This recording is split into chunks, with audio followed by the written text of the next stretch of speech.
Welcome to another episode of Coach's Corner. Have a great guest here today that we've been trying to put this together, and finally we get it going. We have local professional fighter Cordell Booker, the Gift.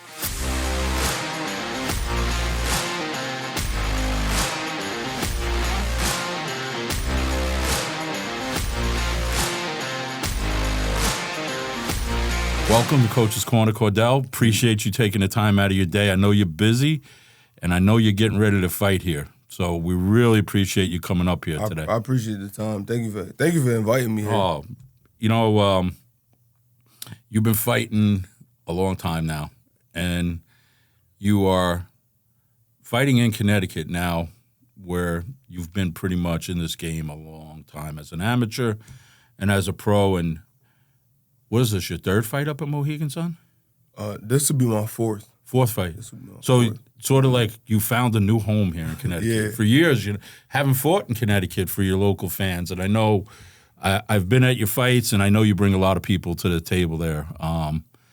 And I think we're going to have a good show here today with you. We can kind of talk about a couple of things. But first thing, you are fighting June 15th on Jimmy Birchfield CES card. Yes. It is a Pro-Am Invitational. You are training right now. How's that going for you? Training has been going well. I don't actually have an opponent because we kind of got our dates and our times kind of got a little crossed. Right. So I took this fight on a not really short notice because I've actually taken like short notice fights, like 3 days. But we don't have an opponent as of right now. And I'm also going to be moving back up to 160. Mm-hmm. So we're looking for a middleweight opponent as opposed to a 154. Right. And I want an opponent who's ranked high enough where I can get ranked in the top 10 of the sanctioned body at 160. Right.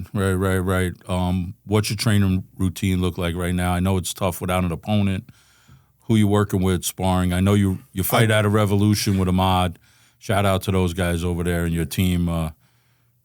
I just been working with whoever. Honestly, that's really what I've been doing. I've been sparring guys, different weight classes, guys who fight 47, guys who fight middleweight, guys who fight super middleweight. I'm just trying to keep myself sharp. I've been sparring light heavyweights, just trying to get different looks because I don't know what to expect. But that's something that I dealt with as an amateur. So it's not. Well, you're a gym rat. You're in the gym every day. You're training whether you're fighting or not. You're in shape. It's not like you really get out of shape, so you can kind of adapt. And I get the look that you're trying to, fight different people to see because you don't know where you're going to land. You don't know what your opponent. They could tell you today, a week, 2 weeks, whatever it is, and then you make the adjustment. With your training I know you're a personal trainer. How do you fit your training in? How do you work your schedule right now? Well, as far as the scheduling, it's not really, for me, it doesn't really feel hard to do. Right. Because I train when other people are at work. I train people when they're not at work. So in the morning, I have my clients. Midday, I have a few clients who I train with, but for the most part, most people are at work 9 to 5. So then that's where I get most of my training done for myself for the fight. And then I'm back to becoming a personal trainer. Personal trainer. Yeah. Now, are you a morning guy for running or for your conditioning? How does that? I'm really more of a night guy. Okay. When I was out in Detroit with Tony Harrison, those are morning guys. They get up. Right. They was having us get up. We up 4:30 in the morning to be ready to be out there at 5 a.m. to run those 5 miles. Yeah. I'm sure those Detroit winters and 5 o'clock in the morning was a little brick out there for you, man. It's bad. It was bad, and even like springtime, it was still like cold at that time, like really cold in the morning. So I'm more of a night guy to do my running, do my road work. It just fits better for me because I like to give a lot into my boxing workout, and then just put the miles. Kind of decompress later on with your running by yourself and get in your head and just do your work and after everything and kind of relax. So. Locally, you're coming out of Stamford, Connecticut. As an amateur, was it always boxing for you growing up? What was the gravitation towards the sport? What got me into boxing really was myself. I kept getting in trouble, had a lot of issues that I was going through as a kid. And I always found boxing interesting. I read a book, I can't remember what it was called, in middle school, and it talked about how boxing trains your mind. And I was like, you know what, I'm going to try it one day. And then I tried kickboxing in 10th grade, but I didn't like the kicking part. I was pretty good with my hands, but I wasn't good with getting kicked. Yep. And I was playing basketball in high school. We won a championship in 2009, Black Knights. And I told myself after high school I was going to give boxing a real shot. And the first day I sparred, I got whooped pretty bad, and I fell in love with the sport because it was something I knew I could be better at. And my man at the time, Evans, he whooped on me pretty bad. And I didn't like that feeling, but I wanted to feel that feeling that what he just did to me. Right. I wanted to do that to people. It brought you back. It brought you back. That's what boxing does to us, man. We all know we've been there. You've been there as a fighter. I've been there as a coach. You see fighters, they have good days, bad days. It's what that fighter does after that bad day that brings us back into the gym. It challenges us and it humbles us all the time. And I think, if people tell you as a fighter or a coach you haven't been humbled, I don't know where you really been then. Yeah, there's no way you could have been challenged if you nobody. You telling me you the baddest man on earth? Nah. Look, we all got egos, but you got to check yourself sometimes. Right. The reality is. So you jumped into this a little bit late in the game as your age, but your amateur career picked up. Did you go to Revolution right away? Was Ahmad your first guy? Who, you walking in the gym, who was the first guy that's picking up Cordell Booker? So I actually called Tarvis Sims. Oh, yes. They had the gym in Norwalk at the time. Yeah, I actually called Tarvis first. And I don't know if their gym was getting shut down. I don't really know what was going on with their gym because I had a lot of issues in Stanford with, we had different sides of town that didn't get along with each other. Okay. And I didn't want to go to my gym because it was on the South End and we had issues with the people there. So I called Tarvis to see if I could work out with him in Norwalk. And he said, I'll be in this gym in Stanford Friday, come there. And I'm like, oh, well, I didn't want to go there. But I went there, and Tarvis didn't show up that day. So I met him out. And he said, hey, if you work out, come here at these times, I'll train you. So I showed up, and I would be there for, hours, all night till the gym closed. And then he just asked me after a month or two, you want to fight? I'm like, yeah, why you think I'm here? And then he took me to a sparring show first, and I sparred well. Then he took me to my first fight. I lost. And that was it again. Just like how when on my first spar, I got beat up. My first fight, I got beat up. And I said, man, I gotta learn how to do this thing the right way. Competitive nature just kept me in here. But obviously, look, competitive nature is great. We all have that. But Ahmad obviously saw skills in you, and you had, being an athlete, growing up, you had to think that, I'm athletic. I could pick this up. Somebody saw something in you, to say, hey, let's take this to the next level. And I'm sure the early parts they threw you in to say, hey, let's see what he's made of. Yeah. Let's see if he comes back tomorrow. Let's see if he's going to keep training after he gets, in a sparring session or things don't go his way. When was it that really resonated with you after in the beginning senses that, hey, I want to really take this to the next level? Ringside World Championship. We went to Kansas City, and I fought Alex Martin. Martin, actually, I fought Patrick Day first in the New York boxing tournament. R.I.P. to Patrick Day. Rest in peace. I fought Patrick, and I fought him to an amazing split decision. He won. And then I went. He had just came back from the Olympic trials, and he had lost to Amir Imam, I believe. And then I went to go fight in the ringside right after that, and I lost to Alex Martin, who was number 2 in the country. And I got out the ring and I was crying. And the mod started yelling at me. If he number 2, you could be number 1. Change your fucking goals. And I'm like, I'm looking at him and I'm like, you got Ahmad on tape yelling because you really yell too much. Yeah, that must have been one of the only, because the fights I've seen him and I don't know him like you, he's a very well-reserved coach. Nah, he is. He rarely gets out of like... Yeah, character. He's always very reserved. I watch him work corners, man, so you better have that on tape. So you can understand it, how I'm sitting here and I got my head down and he's never done this. Yeah. And he's screaming at me, pick your head up. You ain't got nothing to hang your head up. But this dude is number 2 in the country. Did you realize that when you went to ringside? So for people who don't really understand, fighters know what ringside is. Where you go into that tournament in Kansas City and there's rings upon rings, and every fighter is there, right? Everybody who's anybody is there.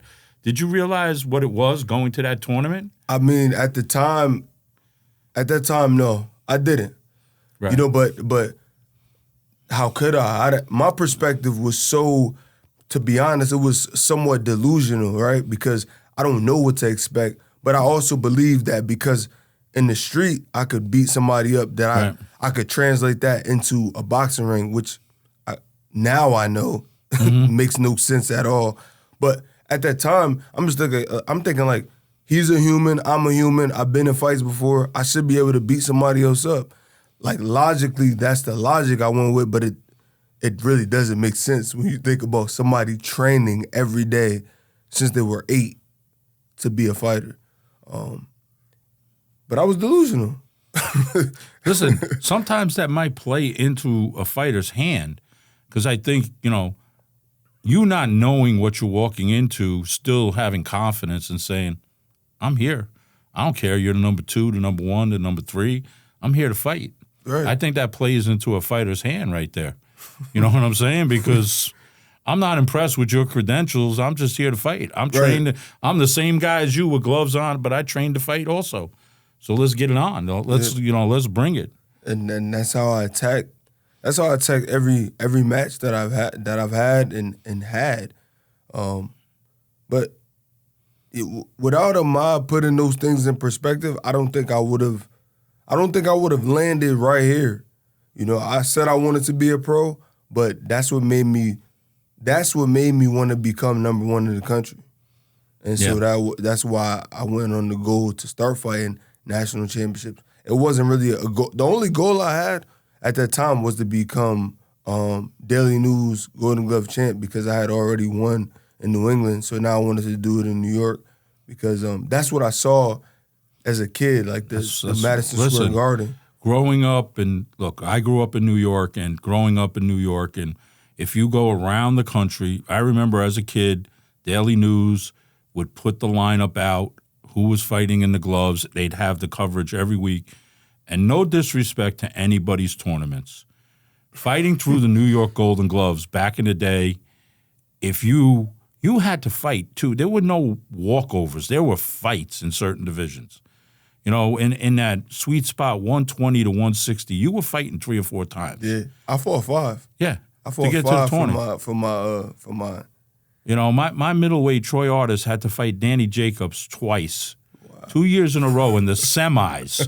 Danny runs it, and we still talk to him now. And we say him, he goes, yeah, he could fight, but that's just the level of fighters. And if you won that you fought in the Garden and you got those goals. Everybody knew. Yeah. Did you fight in New York? Yeah, I fought in New York. I fought in the New York Golden Gloves 3 times. Third time was a charm. That's when I won. And then I won the Golden Gloves, and I won Sugar Ray Robinson Award for fighter of the tournament, because I had 5 fights, and every fight that I had was a great fight. I fought the first night of the fight at BB King's. The opening night, I fought the novice champion, who was supposed to be the best guy at 165 that year because he won last year, but I was national champion. So I took that as a sign of disrespect that they would put him against me on opening night. And I did what I was supposed to. Listen, also the fact is, you know, coming out of Connecticut, you probably got cooked a little bit, and they said, we're going to put him up. And, you know, what has he really fought? You know, unfortunately, in those days, Connecticut was not looked upon as really. Yeah. Now you look through Connecticut, Rhode Island, Massachusetts, we got some fighters.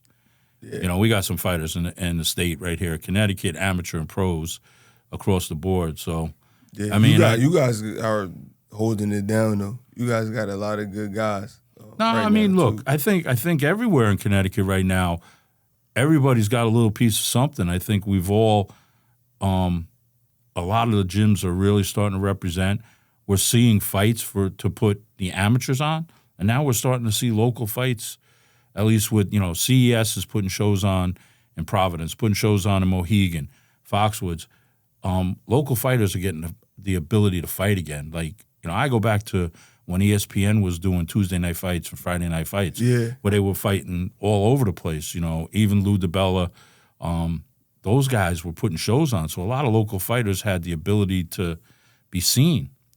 You know, after they changed insurances and COVID and everything else, those shows are gone away. Right. Everything's being on a stream now, or you're a main show, or, you know, if you can get into the casino, you know, we know it's, you got to put a lot of people in the seats to maintain that. But back to that, when did you see you're fighting, and you have a lot of amateur fights, you're fighting a lot at this point. When does the discussion, when you and Ahmad come that, look, we're done with this amateur game? Was it a direction, or were you approached to say, hey, Cordell, you know, are you looking to go pro, or where does that come about for you? I actually wanted to turn pro before I even met my goals. I put on a piece of paper to Ahmad maybe a month in. He asked me to write down my goals, and my goal was to win the Golden Gloves and to become a professional. And I said Golden Glove champ in New York. That's what I said on the paper. And when times got hard and I started losing, like I couldn't win the nationals, and I lost in the Golden Gloves twice in New York, I said, man, I'm done. I just want to turn pro. I know I'm good enough. And he didn't say anything. He just went. He went to his office in the gym, and he went and he found that piece of paper. And he put it down in front of me, and he was like, did you meet those goals? And I'm like, nah. He said, all right, when you meet those goals, we can turn pro. And that was it. That was something that made me have to stay committed. I'm like, all right, well, then I got to get it done. And it kind of made me feel like, dang, like I'm getting soft. Like I'm trying to take the easy way out. Like I said I wanted this, but like really how bad do I want it if like now I lost a couple times and then I'm just like, all right, I'm done. I'm going to turn pro. So I'm glad I stayed as an amateur because then the same year in 2015, I won Daily News Golden Gloves and I became national champion both in the same year. And then went to the Olympic trials in December. I did both of those I won the national in January, then I became Golden Glove champion in April, and then I went to you qualified for the trials. And I went to the trial and I lost in the first final to Charles Conwell. And, great. Look, look at his career right now, and look, that's a great experience right there. I mean, my theory is an amateur, if you're going to fight, having a lot of fights, I'm not necessarily in agreement with. I understand it, and I get it, but I think quality fights as an amateur are more beneficial. Like in the beginning, you got to get your feet wet. I get it. That year of 2015 and in there, you're fighting probably top 5 fighters every fight in the country as amateurs. Yeah. So you got to motivate yourself. You got to be ready because everybody's looking to take everybody out. There's no tomorrow. I'm looking to do what I got to do for today. When you came back from the trials, what was the attitude? That was it for me. That's when I wanted to, for sure turn pro. I started having talks with Al Heyman's people. to transition to a pro. My first fight was on the Julian Williams undercard. I can't remember the guy he fought, but it was out there in Pennsylvania, and my pro debut was against a 6'4" southpaw that I stopped in the second round. But I thought that was funny that of all the opponents I had for the first fight, that was my opponent. But it was cool because I was just coming off of being an amateur, so fighting a awkward like style like that was just, it was kind of like normal to not know what to expect. So that was cool. What was the transition like for you? I had to get used to getting hit with a smaller glove because remember we took the headgear off during nationals and the trials. So I was used to that because we did that for 3 years. So the headgear thing wasn't crazy. 10-ounce gloves. But it was the glove, like getting, because there's so much padding, in the amateur glove that you don't really feel the impact the same way. A pro glove is just so much more slim. Like even a jab feels a lot different. And that was something that I just had to transition. Also as transitioning into a pro, maybe in amateurs you're fighting guys relatively around your age. In the pros, you can be fighting a guy older than you who's maybe a little more developed at that point in his life than some of the younger fighters. So, yeah, it is a transition there. So now you're in this pro game, right? You're moving, you're going. How often are you fighting at this point now? Was it a fast pace for you or was it one and then, hey, we're going to... It was that was a big transition too, from going from fighting maybe 30 times in a year, easy. Like 30 was easy because you fight 5 times in a week. But not being able to fight was hard. I was only fighting maybe 4 times my first year. Then I think it went to 3. Then I went back to 4.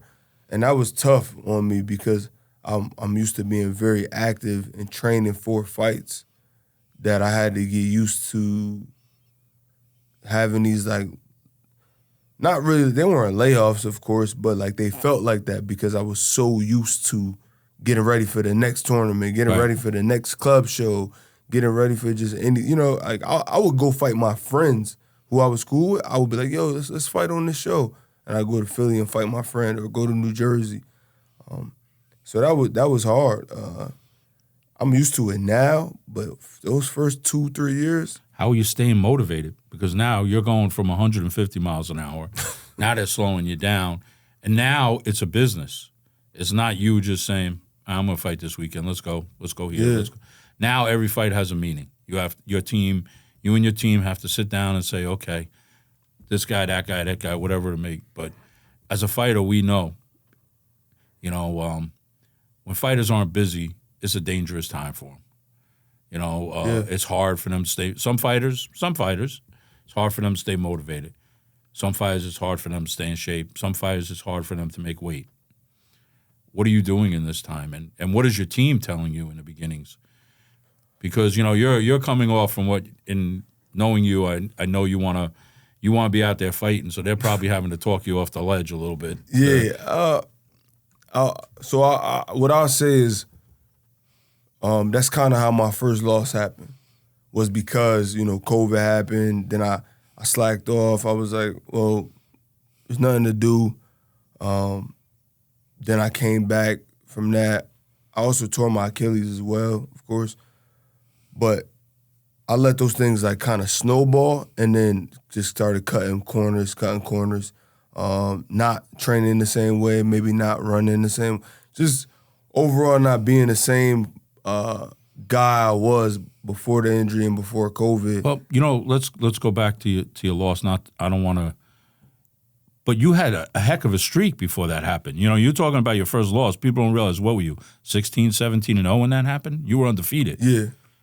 So you were right there in the mix of everything, and ready. Walk us through that. I saw the fight and, kind of walk us through your end of it. I mean, so what really happened? Like, I got caught early. I got caught early, and to be honest, I never been in that position where I got caught so early in the fight that I didn't really process. Cause like if I could have processed like, yo, I'm hurt right now, right? Like I would have just took a knee. You know, of course I knew I was hurt from the shot, but I felt like I could just fight it off. Right. But I never fought a legitimate 160. And I weighed in at 157 and I put back on like 6 pounds. I was 163 that night. Whereas now I grew into a real 160 as opposed to a guy who just had to build up to fought 160. Yeah. I was just a guy who just fought 160. Because I just believe, you know, like at the end of the day, I get there is weight classes for a reason. But being off so long, I just needed an opportunity to get back into the game and start getting fights because I saw all these guys fighting during COVID, but I wasn't making any money and I had no fights. So I went in there and just gave it my shot. And that's something now that, you know, I'm not gonna cut any corners, right? And I want to get that fight back. So yeah, that's why I'm going back up to 160 for my next fight. And this is my journey for me. Mentally, after that fight, were you tough on yourself? Absolutely. I think every fighter or every competitor, you know, when you feel like, I guess fighting is a lot harder than other competition because it's really solely on you. It's you. You're out there. So I was real hard on myself. My ego was bruised mostly because of how much I talk. You know, I talk a lot of shit. So. Yeah, but also at that point, look, this is your moment. You're undefeated. You're on national TV. You're ready to, you know, jump up. You're ready. And I get that from there. But, you know, as we talked before, boxing is boxing. Shit happens fight night. Yeah. What was your team like afterwards? How was Ahmad?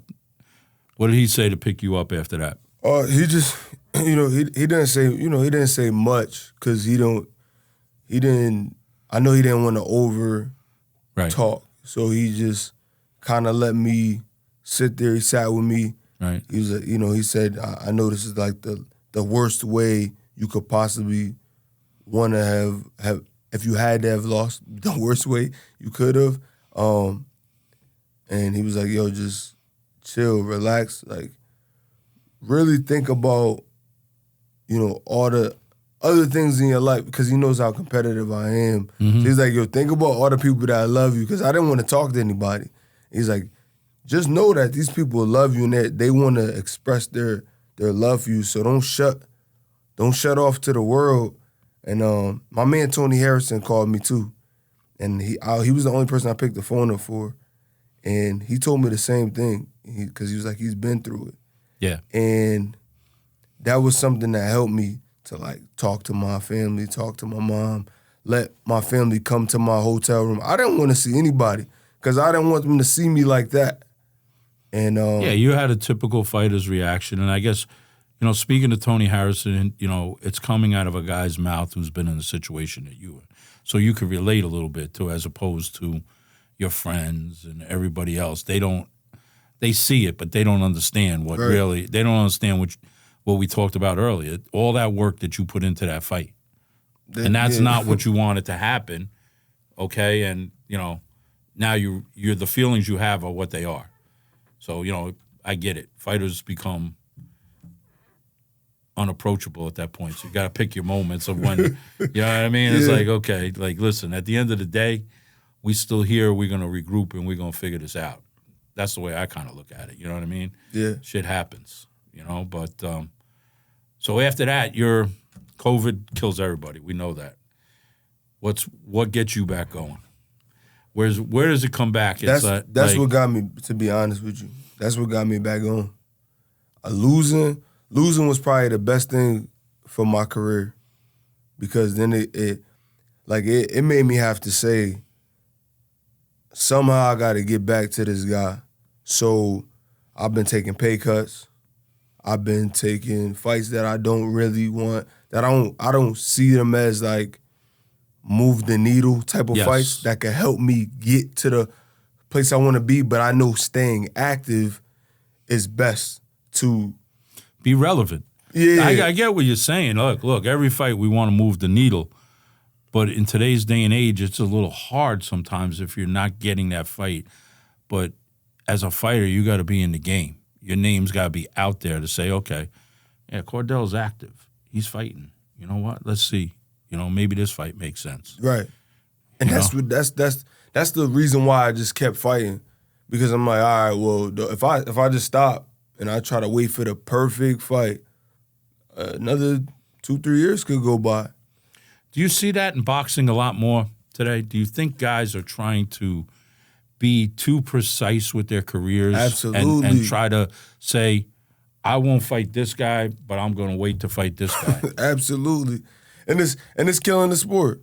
It's killing the sport because with a lot of guys, if all of the guys who like were good guys, we all just fought each other, it would eliminate the guys who aren't like those guys get too many opportunities.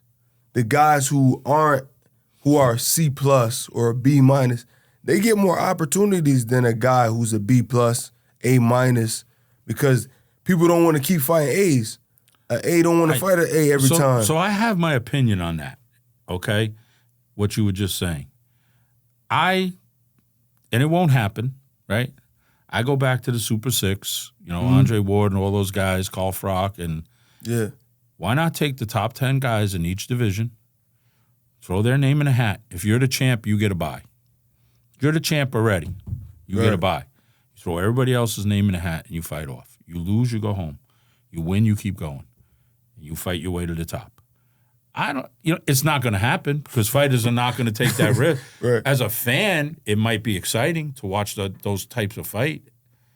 But, in other sports, the best play the best. Eventually, the two best meet. Like, we'll take football, basketball. When you get to the finals, right, there's no, I'm not going to worry about making it. No, we playing no matter what. There's no negotiation. We're playing. Right. It doesn't happen like that in boxing, and I get it, but it does take away from the sport. And a C+ fighter is trying to become an A fighter in his head. So he's going to say, yeah, I'm going to take a shot. Or maybe the payday is pretty good for him. Or whatever the reason that he takes that fight, we know the boxing end of it. But he's going to take that fight. Yeah. Do you feel as fighters if you sleep on a fight today, you're going to lose opportunities? It depends on who you are. It depends on who you are in the sport. Because can I do that? No. Because I'm not the I don't have the same luxury as the top guys. Right? Like Crawford beat Errol Spence, right? Spence, because he's a top guy, he could now go fight. He could pick who he wants to fight at 154. He doesn't have to actually come to 54 and fight a legitimate 154. Not saying that he won't. I'm just saying he doesn't have to. And people will still turn the TV on because of who he is. He could fight a C+ guy, But can I? I would be looked at as a C+ guy. So until somebody maybe at 168 says, Cordell, I'll give you a chance. Because I know the ball is more, it's going to be more in their favor because they got weight, they got, size. And that's why I say it all depends on who you are in the sport. It depends on your Do you think people see you as a threat right now? Absolutely. As a fighter? Absolutely. And are looking to avoid you? Absolutely. I mean, I speak with the promoters, the top promoters, and I ask for their guys, and I've asked to fight Virgil Ortiz. I've asked to fight the kid from Top Rank, Xander Zayas. These were all 54s.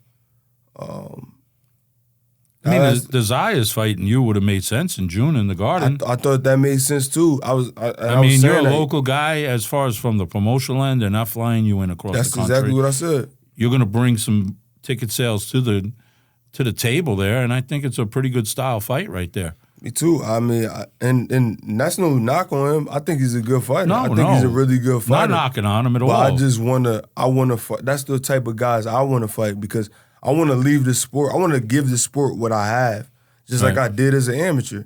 It's not that I think guys are bad. It's like, you're good. Okay, let's fight. Because I want to just show I'm better. And if I'm not, then I'm not. But I got to know. I want to know. I think that's the one thing what people don't realize about fighters, okay? Look, you got to answer the question yourself.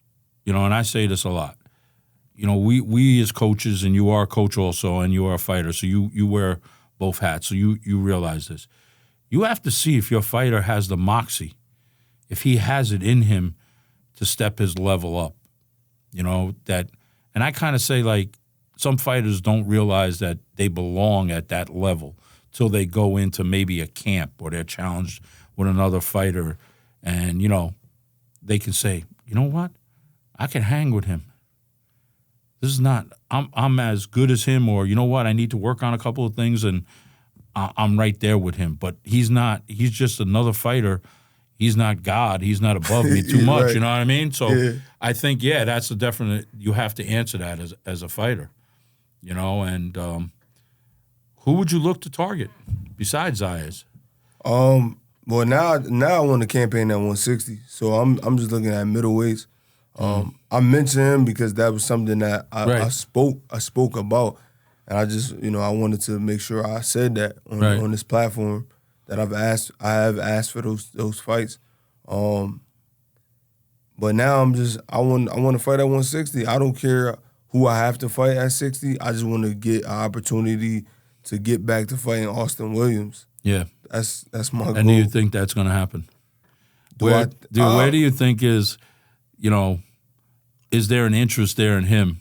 No, I don't think to be honest, I don't think it's an interest in him, but I believe I'll get it, though, because there aren't a lot of players at 160 who right now, because Golovkin left, Canelo. They're all moving up. You know, so who's left at 160 right now? It's the young incomers that are coming up. Exactly. So we got these new young guys. I'm not a new young guy, but they're going to need somebody to fight. Well, they're gonna need somebody. Look, the other thing is, look, you can fight. You have a credible record against credible opponents, and you have a fan base. You know, and, you know, look, you're going to bring a little excitement to the fight. As far as not just your skill as a fighter, but you're going to bring a little excitement the way you carry yourself, and you're going to talk some shit. It's just part of my competitive nature. It's not personal. I get that, man. I you know what? Do you think it gets the guys? Absolutely. Do you get on the guys? Yeah, absolutely. I mean, I've been like this though. I've always been like this. I've been like this since I was a kid. When it came to basketball, I competed in everything that I've ever done. Like I've done, like I play every game. Yeah. I'm in a dart league right now. I play cornhole. I play any board game you want to play. I'll play you in it, and I'm gonna talk junk to you. We could play I just feel like I can always outsmart somebody when it comes to a strategic game, and even if it's not strategic, if it's just like I just feel like if I could do something with my body, I should be better than you at it. Well, you know, look, some guys rattle. You know what I mean? You know in the ring, if you're in somebody's ear and you're chirping a little bit, they rattle. Some of these guys, so you get in their head and they rattle out. It's all psychological warfare. You know what I mean? It definitely is, and I think today is entertainment. We see it in every weigh-in right now on, you know, every major fight. You know, we saw it with Gervonta Davis recently. Yeah, we saw it in the Ryan and the Devin Haney fight. You know, not so much in the Canelo Mungaya fight, but. You know, a little bit, but, you know, you guys are selling tickets. You got to put some asses in the seat. People want to come and see, you know, somebody out there with a little swagger. What do you think of the fights recently? Some of these big fights that we just saw. We talked about Devin and Ryan. We talked about, Canelo and Magaya. What is your take on some of these big fights? I think the Devin, I was shocked about the Ryan Garcia, Devin Haney fight. And then once it came out that he had PEDs, and now they're saying that it was so minuscule that it wouldn't have given him a real edge. Well, the thing with Osserin that I'm reading about, it's not on the FDA approved. It's not a steroid. Okay, so how it's coming back as a PED, it's probably on the voter list, but it also came back fast.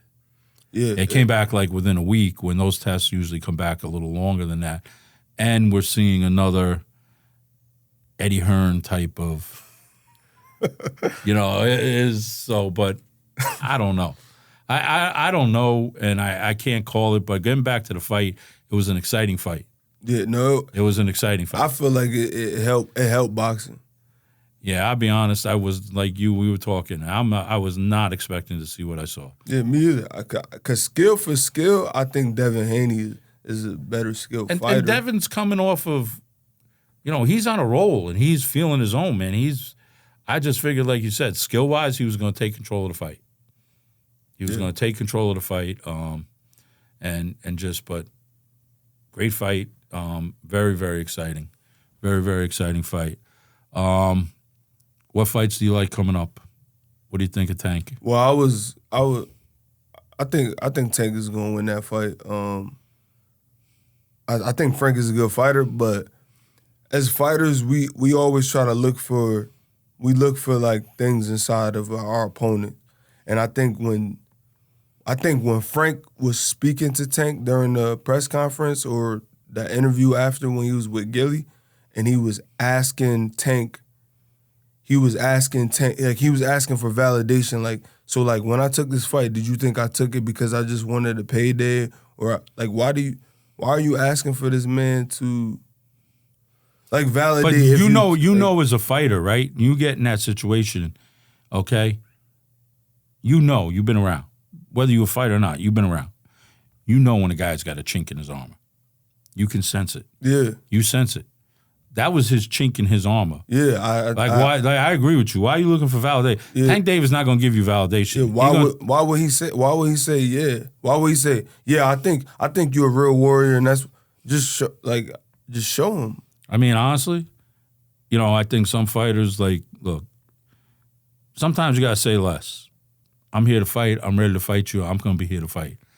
When you step in that ring that night, I'm ready. We're gonna put hands on each other. Yeah. We're gonna put hands on each other, okay? And may the best man win at that point. If you beat my ass, I'm gonna tip my hat to you. God bless you.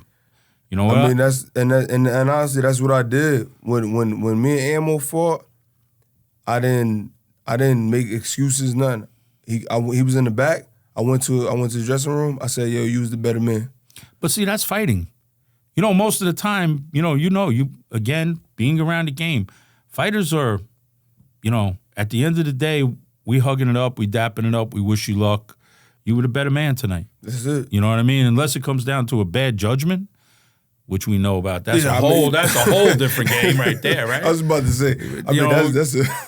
But that's like, okay, we all been robbed here or there. We've all seen fighters being robbed and everything else. I want to direct a little bit to you and Tony Harrison. How did that happen? How did your relationship with Tony? And I know he's helped you along and been at your shows and supported your career. Yeah. How did that come about? So Tony, me and Tony fought on the. Do you remember that card where all the 54s were fighting at the Barclays Center? It was like Austin Trout fought Charlo. Charlo fought Lubin.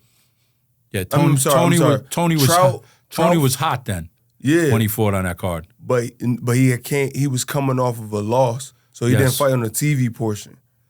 He fought on the portion right before the TV. Okay. Trout fought Hurd. You fought. Didn't your opponent fall out in that fight? No, I fought that night. I fought McAllister. You fought McAllister. I thought there was one card that something. Oh, that was when Tony fought.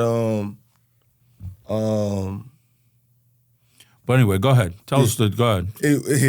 But so on that card, which was crazy for me to be on that card, man, because it was a triple header of 54s, and then Tony was fighting. Me and Tony shared a dressing room, and I walked in the back and I was like, "Yo, you Tony Harrison?" Yeah. And he just started laughing. I was like, "Can I take a picture with you?" We took a picture. He watched my fight because I fought right before, maybe a fight or two before him. And he told me, what I had to work on, but I was really good. Then fast forward to a couple years later, I was fighting Omatoso, and he was world champion because he beat Charlo, and he's commentating on the fight. Then I bumped into him in the hotel after, because you got to do your interview. Yep. And I told him, I want to be where you are. No disrespect. And he came up to me. He said, "Yo, you could be world champion. You're really good. You need to work on these things. I'll let you come down to camp and train with me." And he did. He kept his word. He flew me out there. He put me up in a house. And I never trained that hard in my life. Right. So he that was first camp you were in, away from Stanford? No, because Jared Hurd gave me a chance. Okay. Jared Hurd was the first guy to give me an opportunity like that. Shout out to Jared Hurd. Yeah, I love him, man. Great fighter.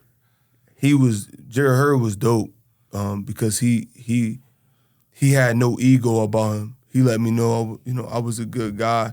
And his family is so cool. Yeah, his mother and his grandmother, they're very good people. So, we were on a couple cards with his brother and met him. Big man. Yeah. Big fight.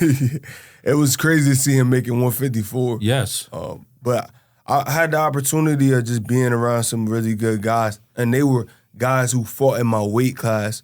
So it was kind of unreal that they would approach and let me be a part of what they were doing, but they're just great guys. It's not like they aren't anymore. I still talk to Tony Harrison, Jared Hurd as well too. Not as much as Tony. Tony is somebody who I speak to a lot more than any other like boxer.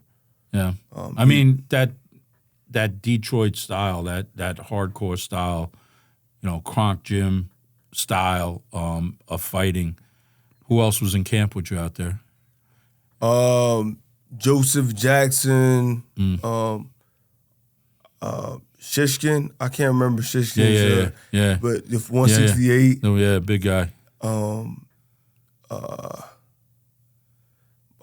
He had this really good. They got this really good amateur, Lance, my boy Lance Boogie. He's really good fighter. He's still amateur. Yeah. So he was in camp. It's a good gym because a lot of people pass through there. Charles Conwell, of course, was there, and that was good. Because that's my guy. Even though we fought twice, and he got me both times. Yeah, just fought recently. Shout out to him, looking good in his comeback. Yeah, he stopped Gallimore. Yeah. Which is tough challenge back. Tough challenge coming back. Opponent. He had a little bit of a layoff there. He wasn't really fighting too much. Yeah. But definitely somebody to look out. So you guys are chopping it up in the gym every day. Yeah. Yeah, that's challenging you? Oh, absolutely. Get out of hand a little bit? All the time. All the time. Because who's the biggest shit talker? You or them? Me. To be real with you, me and Tony, as far as like sparring during the spar, we not really talking. Like we gonna talk after sparring because we're so focused. Like he Tony, man, I know a lot of people probably gonna think like, yo, he's one of the most talented boxers. Period. And unless you really know boxing, you can't understand it because people will say, "Oh well, he lost to Charlo," and it's like, I hate that part because just because you lose doesn't mean you're not one of the most skilled guys. Other things play factors into fights. Yes, but the thing is, there's two types of fans. There's the boxing fans, hardcore fans who understand the sport. And then there's the fans out there that are watching the fight and judge fighters by wins and losses.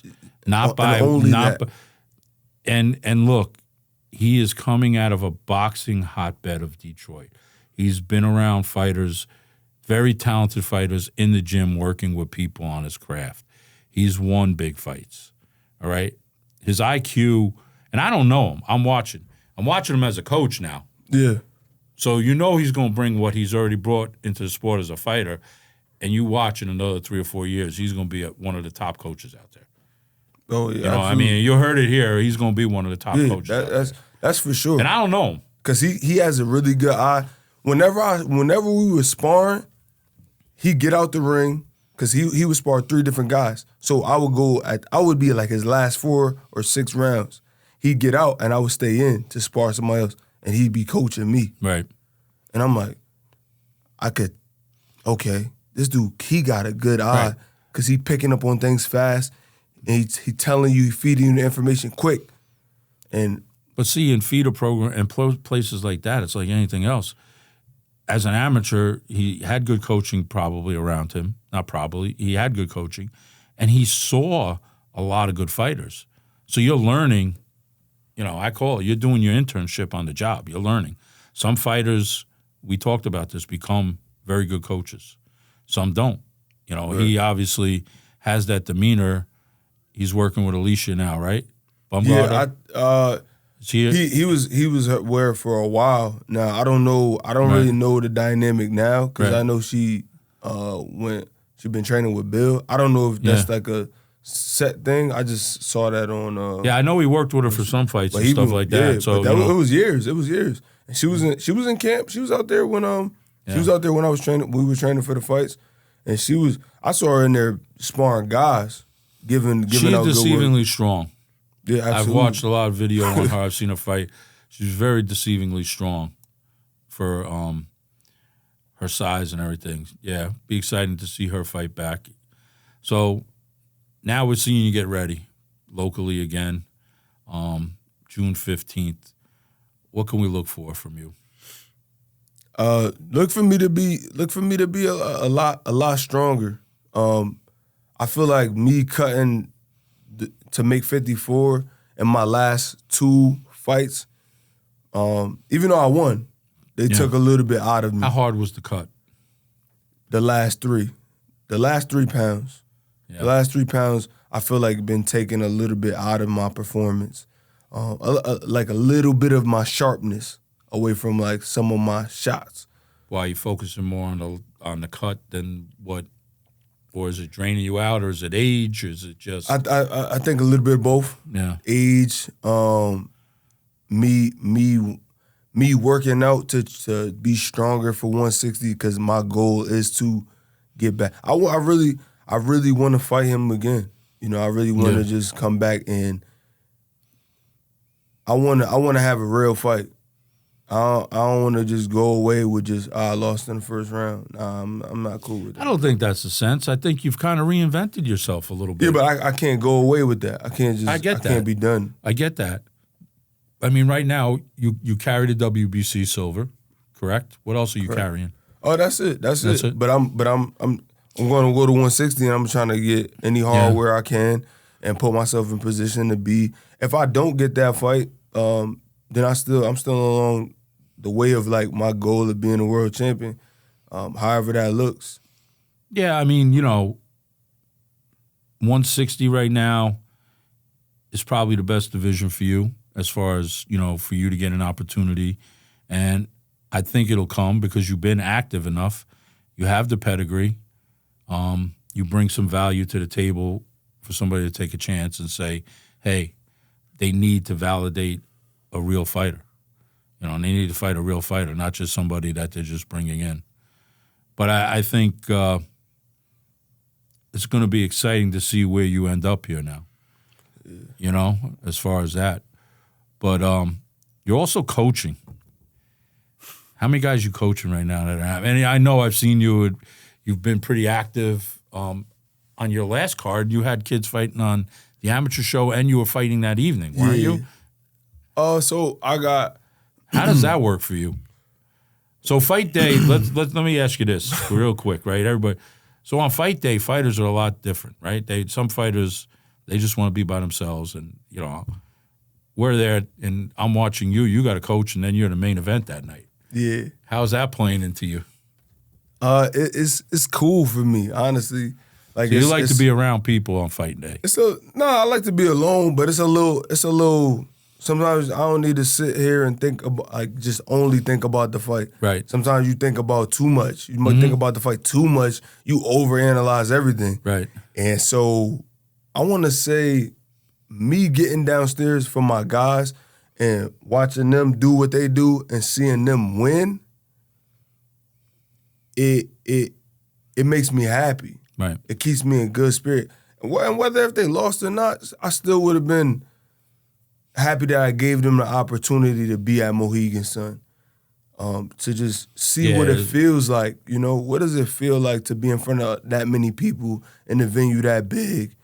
Because they ultimately, what they told me is they want to turn pro. So here, get your feet wet. Get to see what it's like. Get to be in the atmosphere, because only the experience could really help you be better in those times later. And It is tough. It is tough because there's sometimes where I'm like, man, I'm tired. I don't feel like sitting here with y'all. Listen, fights are, amateur fights take a long time, take a toll out of you. I mean, there's a lot of people. The weight as a fighter, you know it already, but you're sitting there waiting to get guys ready to go up. How would you describe your coaching style?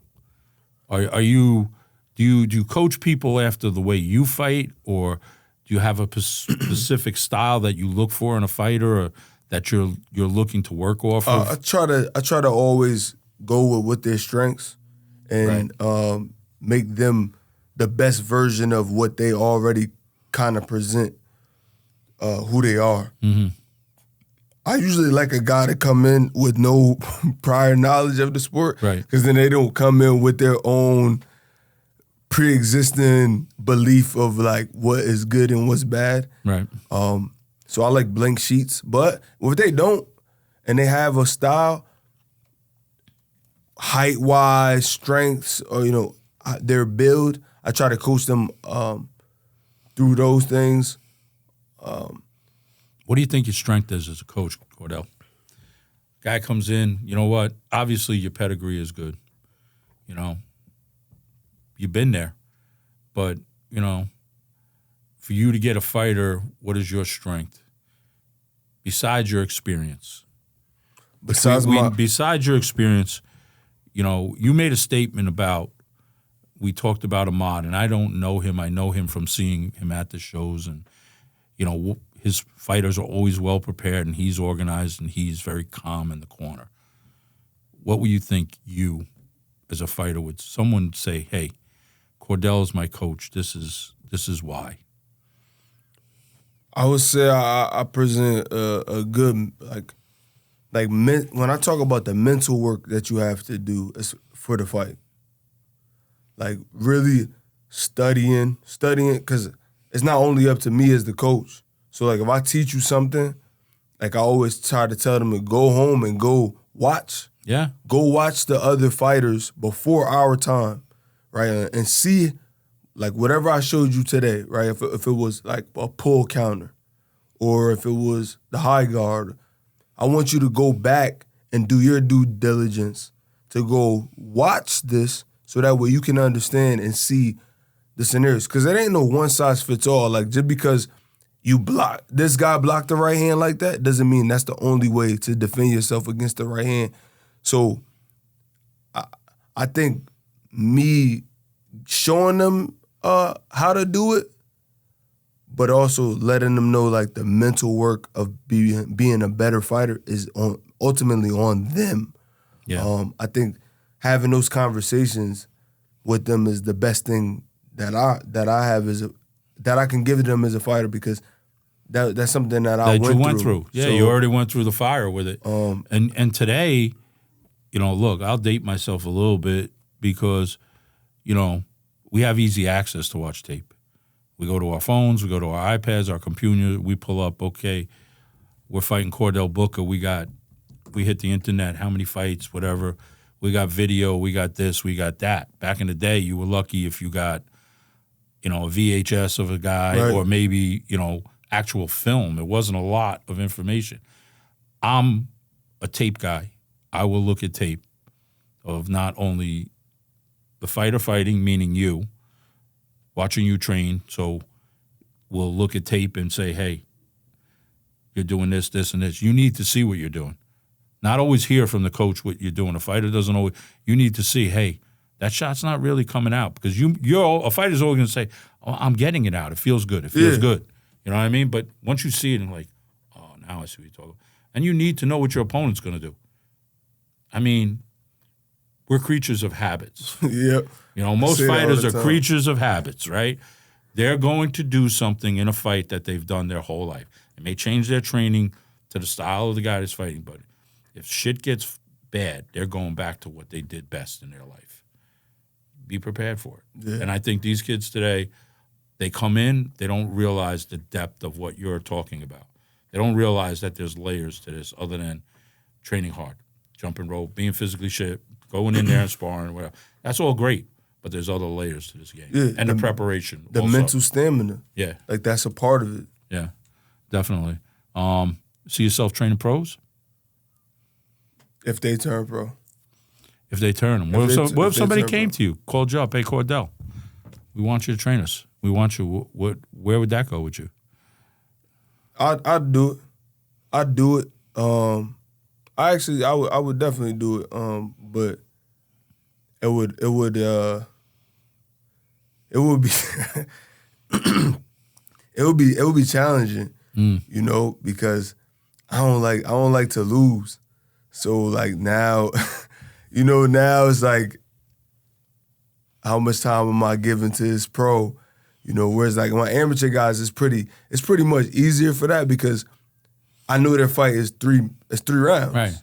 A pro guy, he comes to me. It depends on what level of pro we talking about you're talking too, right? 8 to 10 week of camp. That's a big difference. And then I got to make sure this guy, depending on who he's fighting to, how like we talking a 12-round fight, we talking a 10-round fight, a title eliminator.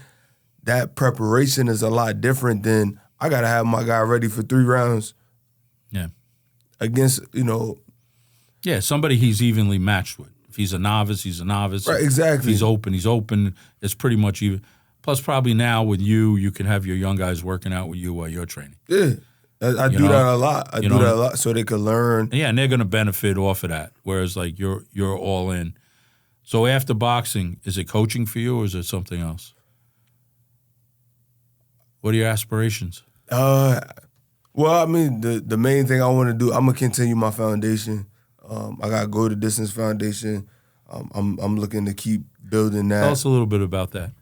So Go to Distance, I started that when a little before COVID. I had my first event where it's bridging the gap between at-risk youth and police, because some of the things that go on where police harming people. Right. And they got a bad light put on them, but it's not like that in every community. And I wanted to, instead of just keep talking about it, I wanted to do something. So we had the police come in and hold pads and work out with the kids in the youth program, in the community. I had kids who weren't a part of my youth program come to the event. And it was just cool to see that environment. And I want to get back to doing those events. Because right now I was the head coach of a Meds youth group for like a long time. Now Cam, who I trained, is the head of those kids, which is cool to see because I remember being that's good that and that's the other thing is as coaches, right? You're cultivating someone else. Not every coach is looking to cultivate other people to be coaches. We're all, for me, I like more eyes, but I like to be with a group that we can kind of work together as a group because I think, fighting the dynamic is just the head trainer. It's always been that way. The head trainer says everything. that's the way it is. We're not. But I think in the dynamic of boxing today, you need to have more coaches out there that bring value to the team. And I like that. I like the way you see that you're giving your guys some accolades there about coming up and taking over from you. Yeah, because boxing isn't only just like what like me and you could both watch the same fight and like have the same general idea of like what this fighter should be doing to like do better or separate himself from, but it doesn't mean either one of us is wrong if we want him to do something different. No, it's not that. You know what it is? The aspect that you look at, for the way I kind of look at it, what's going to make that fighter better. So if, for say, hey, Cordell, I have this guy we're going to work with. I need you on it, right? You're being brought on that team to show value. We're not always going to disagree because we might have different styles and different ways of coaching. But at the end of the day, we need to mesh to make that fighter better because that's what it's about. It's not about you and I because at the end of the day, that fighter wins. We did our job. Yeah, and like we could tie those things in together. Like, so say if I was teaching like outside or long range and you teaching inside work. Yeah. That doesn't mean either one of us is wrong. You just use it at the times where it's right. Where it fits. What's the plan? What's the plan? Right. We look at the plan for the fighter, and we say, okay, well, this is what Cordell's going to work on. This is what we're going to work on. But at the end of the day, this is the plan. Right. We're putting it all together. And I don't see sometimes a lot of coaches working like that all the time anymore. It's like what you said. Like, it's just the head coach talking. At the end of the day, it's coaching. We coach people, right? Look, you look at players in other professional sports, right? At the end of the day, they were players who became coaches because somebody made an impact on them. Somebody, put it to them that they can do it at that point, So tell us where we can find your foundation. You up online? Yeah, I have you go to Cordell.com. I have my website. One of my clients, Dev, my friend Dev, she put together this website for me, and she collabed everything together. My Shopify store, my go the distance, and my fights all in. So you're a big social media guy. Yeah, I like watching your posts. You put them up there after the fight, guys fight, and you're out there. How do you break it down? What is it like? You're looking at something and you're putting your twist on it. Is it all you or is it your team? Me. Is your team putting it together for you? Nah, it's just me, man. Anything that I put on social media is my authentic self. Mm-hmm. And I don't. The only reason why I don't have a team is because I never want anything to be out there that I didn't say or that I didn't do. Right. And whether it's good or bad, I could live with that. You don't have to agree with what I'm saying. It's just my perspective. And like sometimes what I like to do is put my perspective out there because a lot of people, like we were just talking about, they just fans. Like, as a fan, sometimes you don't have a right to have a perspective of something that you've never done. Yeah. Or you never coached boxing. You never got in the ring. You never woke up to. So like your perspective sometimes, like it doesn't mean your perspective is wrong either. But if you've never been, because you don't have to have been a fighter to have a good perspective, right? But like if you've never been in the boxing culture, why does your perspective matter? Because you never done anything around the realm of boxing to have a valid point on whatever it is you're saying. You just basing it off of what other people say. I get it a lot too. Like, I'm sure you've been out and maybe people don't realize you're a fighter or a coach, and I've been in a situation where there's fights on. And I don't say much. I don't walk in and say, I'm a coach or I do. I'm listening to people watch the fight and you hear it. Oh, that guy's no good. Why is he even fighting? Nah, he's a bum. He's this, he's that. And I'm like, and they talk like, oh, he should do this, he should do that. Why didn't he do this? And I don't think it's just pertained to boxing. You see it in every sport. You see it in every sport today. But boxing today, I think because of, the physical manliness of the sport, combat. Everybody wants to be that macho personification. People think that they could weigh in and tell other people how to fight. Right. Or what they should be doing to fight. And they really believe it, though. And they believe that they're right. Till you get them and walk them into the gym and, put the gloves on and say, I'm going to hold pads for you. Show me what you got. Yeah, right. Or that type of thing, you know what I mean? And realize that. What about commentating? I mean, your personality kind of leads to the fact of, you know what? You should be ringside with some of these guys, putting your perspective on the fight. I mean, I've done it. I've done it one time. We had a white collar boxing event that we did on Zoom during COVID, and I had a good time doing it. And it was something that I thought about.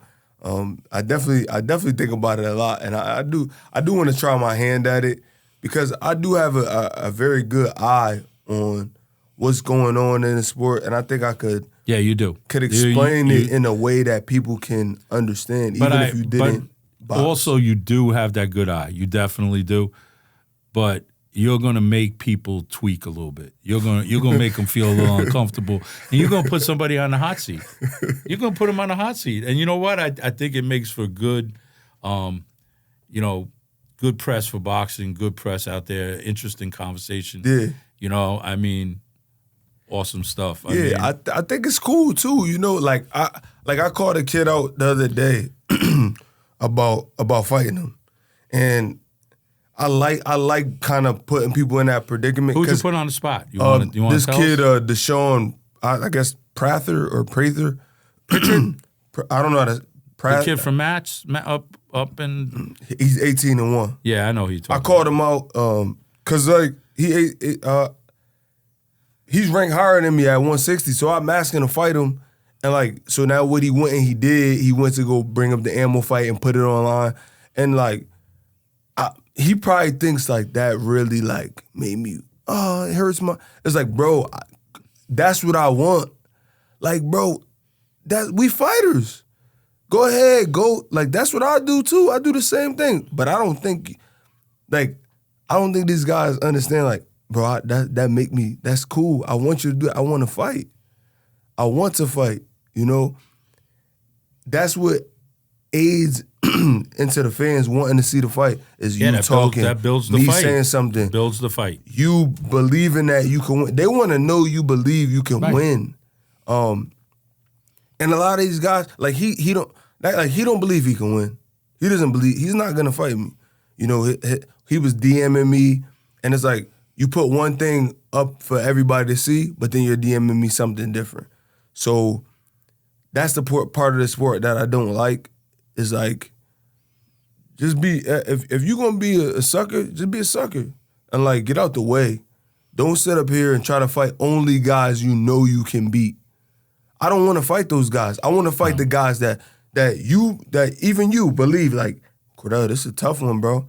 That's what I want. Because that's what's going to bring the best out of me, and I'm going to know when I hang up the gloves, all right, well, could I have been, I wasn't good enough to be world champion. Or I got right there to the door and I just... Yeah, at least I went out. I fought the best. I know. I can sleep at night knowing I gave it my all. Yeah, I agree. And I think besides boxing, if you're a competitor like that in any sport. I'm with you. I don't want to walk through and just fight guys for the hell of it. It's not even, I don't even get up. As a coach, I want to be challenged. I want to be challenged as a coach, man. Mentally, I want to, look, I had the opportunity to work a fight against Sugar Hill, one of the best coaches out there. Comes out, you know what I mean? I want to be challenged. Yeah, and he under the Emmanuel Stewart. Yes. So it's that's going up against him is yeah. I can't get any more competitive, right? There's other coaches, but you know what I mean? No, but I'm with you in that sense. I want to look, and I think you get to a point at 18-1 and 18-0, what are you going to do? What's your move? Where are you moving? Are you going to keep fighting the guys that you, come on, the local guy? No. That's what we doing? Any guy around my record-wise, single digit losses, fight me. We should be able to have a nice. I agree, and the other factor is that, at that level, you should be looking for the big fight to get paid because you've put in all the hard work over your career. You've built the base to get to that point, however it is, and said, look, I'm here. I want to get paid. I want to be in the limelight. I want to put it out there and say, you know what? And at the end of the day, if you leave it all in the ring, you got nothing to hang. The people in boxing are going to know. The people in our sport are going to know. If you take a look, we all know fighters man, he fought a hell of a fight. He took a tough loss, but he fought a hell of a fight, man. That's a tough fighter out there. Did not lay down, gave every inch of that fight. You go to the Munguia fight. Munguia went the distance with the best out there. He never stopped trying to win. No. So his stock, even though he lost, I'll watch him again any day because I know he won't mail it in. And no disrespect, because but Charlo, when he fought Canelo, he made a decision at some point in that fight that he wasn't going to give it as much because giving it at his all, it meant there was an opening, there was a chance he could get stopped.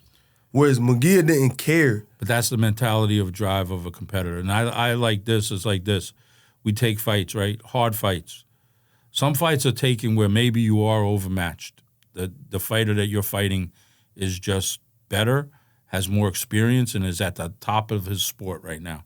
But you take the fight anyway, right? We take the fight. I would rather look good losing that fight. Because just like you said, I'm not saying it that like I want to lose. I want to lose. Exactly what but you if mean. we're going to lose the fight, go down as a dog because you know what? Everybody already had you losing the fight anyway. Nobody was giving you right. Like Ryan Garcia, we talked about that. Nobody had him winning the fight. So no matter what he did, he was going to come out right. Like just him fighting hard. We would be like, well, we didn't expect that. But you know what? Like you just said, Munguia's stock went up. Okay, he went the distance. He stood there. He got knocked down, came back. He got a couple of opportunities in there. Canelo was the better man that night. He got nothing to hang his hat on. Nothing. 20 years from now, he could turn around and say, you know what? I fought the best. I fought the best in front of 80,000 people in Vegas. That means a lot more than it doesn't. Absolutely. For us as competitors, to be able to say, oh. That's right. I tried. I did. I didn't back down. I didn't back down. We're going to kind of wrap it up here. Just kind of give some plugs out real quick before I ask you a couple questions here. Tell everybody where we can find you on social media. You can find me on at the GIF_7 for Instagram. Same thing for Twitter. Or you just type in Cordell Booker. My name is on everything. I like to put my name. Yeah, listen. A lot of fighters don't put their name on That's stuff. your brand. And I'm like, yo, I tell fighters you got to put your real name on everything. How somebody gonna find you? I agree. Today's day and age, you know what? I'm moving into the social media stuff, and it's not my comfort level, but it's starting to be something I enjoy doing, and I appreciate everybody with the support. It's June 15th, fighting the Mohegan Sun again for the fourth time. CES Promotions. You got tickets? Where can we find tickets? Tell everybody. I'm gonna put them on my website, Cordell.com. Okay. They'll be on my website. They'll be on Instagram. I'm gonna put a link on everything. This is a stack card. You're the main event. This card's got a lot of. Yeah, we've been going through some opponents right now, and honestly I keep picking. From what I get, I keep picking the best opponents for everybody to have a fan-friendly fight. Yeah. I want the fans to win. It's not really about me. It's about me, but I love making sure that I love leaving out of Mohegan, the arena, and then everybody saying there's a little buzz. Man, I love coming to see you fight because it's always entertaining. Yeah. I enjoy that. It's kids asking me to take pictures. Your last performances there, have been exciting. You can get tickets at CES Promotion, Jimmy Birchfield. It's going to be an exciting night at boxing, June 15th at Mohegan Sun. Looking forward to seeing you back in the ring. Thank you. Up there. Definitely would love to have you back anytime, man. We could sit here and chop it up about boxing all day long. But I kind of fire a couple things out for everybody when we leave here. Okay. All right? Couple of quick questions. None crazy. So If you were in a foxhole, who are you picking? Who's the guy going to be next to you or girl? Well, in the prime? Anytime, man. In your foxhole, you guys are ready to go to war. You're going to be in a foxhole. Who's the guy next to you? Prime Mike Tyson. All right. You get 3 dinner guests. Dead, alive, it doesn't matter. Whoever you want to sit down, have dinner with, talk, conversation. Who they going to be? Muhammad Ali. Who else? You got 2 more. I'm going to Ali.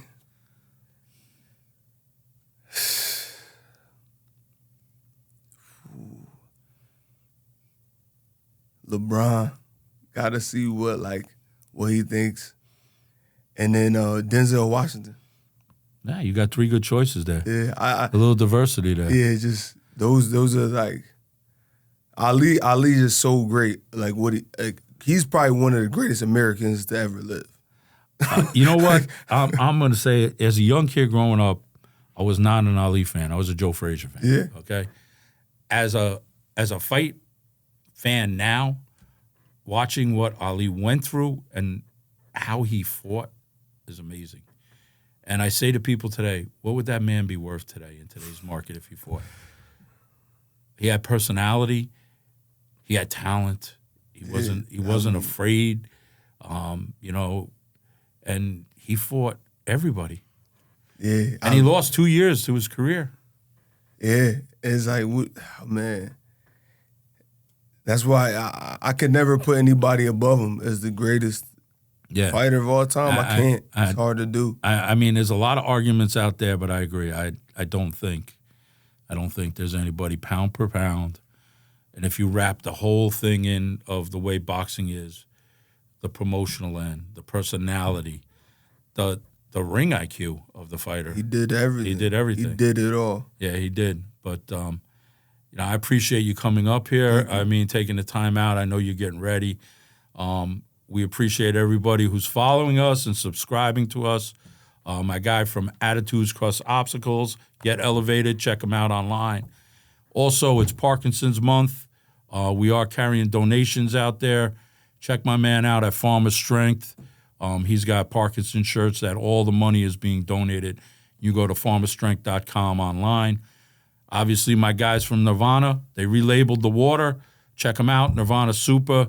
Get that H&B for recovery and electrolytes. And we appreciate the support. We'll see you guys again on Coach's Corner.